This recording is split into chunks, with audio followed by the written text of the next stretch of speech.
It's all you can do is laugh. You know, we're surrounded by people every day that, you know, we're forced to work with. It's almost like a family. I wasn't given an opportunity to choose what family I wanted to be with. I was forced into it. I was forced, and I had to live with it and still have to live with it. And that's not a negative. I'm just being honest. And so our jobs, the places where we work, wherever it is, we are forced to work with people. And not all people get along. But the one thing that there's a theme that's been happening over the past year now. And that theme is, yeah, I decided that I to come work here because, what the heck, I'll give it a shot. Well, those shots usually last about maybe 4 weeks, 6 weeks, and then all of a sudden the playing field changes again and again and again and again. And you look at the decision makers, the bosses, the managers on duty, and you say, what gives here? Why are we not getting great people? And they'll blame it on the little amount of money that is available, that this is the best we can get for this kind of money. And I'm thinking that's a really bad answer, because you can take something and someone who has a darker side than most, and you can turn them into a diamond. I think what's happening is that we're hiring, but we're not shaping.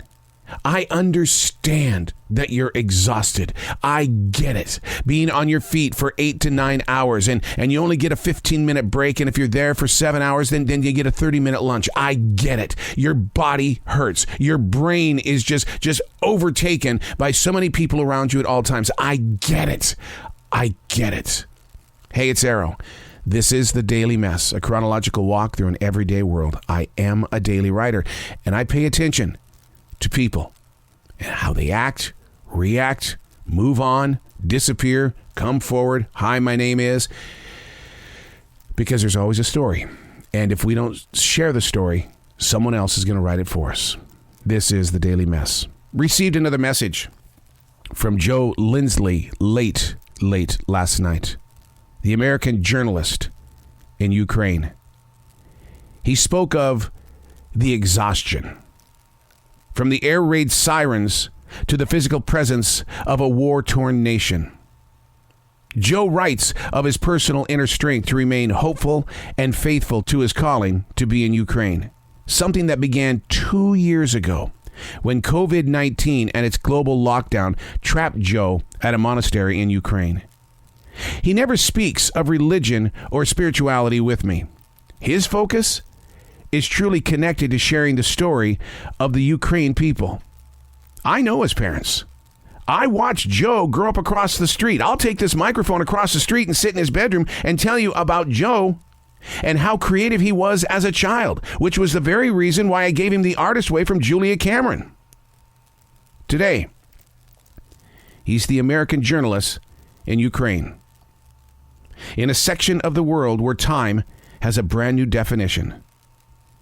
His message late last night.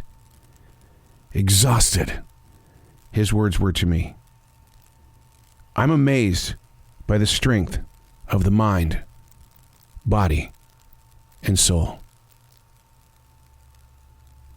Go look up the word exhausted or exhaustion. Go ask yourself in the mirror, is this really what you feel?